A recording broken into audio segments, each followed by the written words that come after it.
Менин атым Адилов Ибрагим. Жаштык айылда.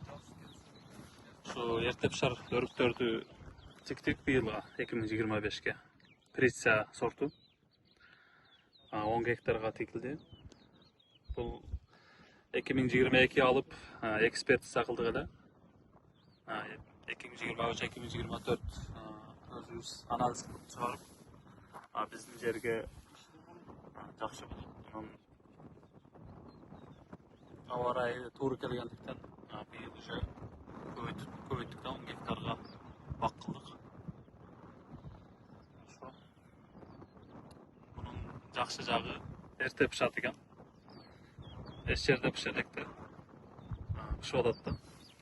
Жамгастер Тажикстандан эрте чыгып атасыңарбы же? Тажикстандан эрте чыгып атат биздики. Канча күн эрте чыгат Тажикстандан? Тажикстандан бир 5 күн эрте чыгып атат. 5 күн эрте чыгат.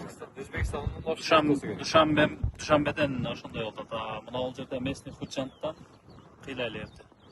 Местныйдан эрте. Местный Хучанттан кыйла эрте. Тажикстанда эң эрте Душанбе ошондо. Душанбе деп пышат биринчи. Ошондо болуш эле бул. Тажиктер өрүш керек экен, бул көчөттөн да. Ошондой. Бизде өзүбүздүк көбөйтүп. Баардыгы ушуга өтүшүбүз керек эми. Алдыңкы сортторубуз Лола, Агорүк деген сортторубуз бар эле, алар уже барып модадан калат окшойт. Жакшы салбай жанагындай болуп кетип атат да. Эски уже возраст эле картайып, жаш балдарды чыгарышка коркосуң, тертириш дагы проблема болуп атат. Бунун жакшы жагы ылдый жактан эле тере бересиң, чоңойбойт. Теришке дагы вестан дагы аз ээлейт экен да. 1 гектарга 646 штуктан эгилди. Жана обычный көчөттөрдү биз 8ге 8 кылып тигип жүрө бергенбиз. 300. 300 кылып. Экен да. Мисалы элдер чоң көчөт аламбы, майда көчөт аламбы дейт да. Майда көчөттө вариант көп берет экен, мына шак чыгарганда. Майда көчөт тез ошо экен. Көктөш дагы тескенден чоң көчөттөн шак калган жерден чыкпай калат экен да. Ошол жери бар экен. Азыр бери келип, мисалы, мына айла жок 70-80ден кыркылган да. Мына чоң көчөттөрчү. Мыйдан шак чыгарабы, чыгарбайбы деген риск болгон. Ошон үчүн үстүдөн коюлган да. Мына коркпой эле майда көчөт. Майда көчөт вариант вообще берген, убырдыч. Майда көчөттөр колдун эле чыгат экен. Бардык жерден чыгат экен. Бирок туугандар ушуну обрезка кылып атканда эми, мына 1.45 50ге чейин. Ылыйдан баштап мына 1 карыш 25-30га чейин тазаланат бардык шактары. Анан мына үстүнө эмнерден кырып койсок болот. Ошондо ушул жерден 5-6 бизге жакшы шак чыгып берет да. Анан ушуну дагы бир сыйра айдылай беребиз. Сал өйдөрактан штампты кеңейтип туруп, сыртка ачып. Ошондо бир 12-15 максимум 20 шакка чейин жерден туруп байбутак деп коебуз. Эмне деп коебуз? Байбутак десек. Ошондой кылып кежиби да. Кежиби. Өрүктүн дагы кыргызчасы байбутак деп которуп алдыңарбы? Байбутак дейт. Ошондой эми көк бутак. жерден туруп бере турган системага өткөрүш керек болуп атат да. Ооба. Бардыгынчы. Негизи бак жакшы. Бияктан карасаңыз дагы түз. Мындай любой жагынан карасаңыз бири-бирине түз келип атат мыначы. Катар, эки катар. Биягы деле ошондой экен да.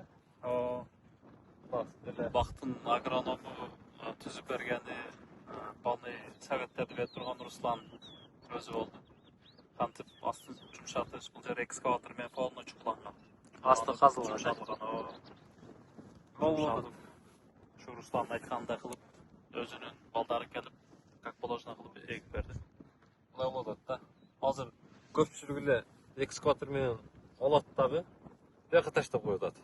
Аны көмгө чейин күз келип кетип атат, көчөт экпей элечи. Анан биздики вариант биогумус 40 болсо, ошол көчөт эгилген жерге эле метка кылып коюп атабыз. Экскаватор келип туруп таштаганда гумус аралашып кетип атат, мына жер жумшак болуп атат. Ошол эсебиненчи. Анан көчөттү мындай ачып туруп эле эгип кайра баягы өзүнүн варианттагыдай эгип коюп атасыз кылганчы. Аз көчөттөр мынакей диагонал боюнча да түз экен. турасынан дагы түз экен. Мындан узатасынан дагы түз экен. Артык жагынан. Өтө. Мына жерде бир катар, бияктан мына бир катар чыгарсаң болот, бияктан да бир катар чыгарсаң болот. Ошондой экен да мына. Бияктан дагы бир катар. Вообще любой жагы чыгып келип атат. Ооба. Айынан карасаң. Буюрса, ушул зонада эң алдыңкы убакыт болот. Буюрса.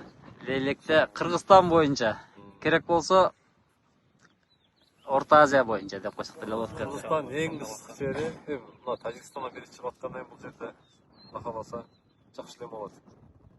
Ооба. Ибрагим, Руслан, ишиңиздерге ийгилик каалайбыз. Сиздер менен Багыстыр Кыргызстан каналы көрүүчүлөргө сиздерге репортаж кылып бердик. Барыңыздарга мына ушундай бак насип этсин, туугандар. Сөз жок.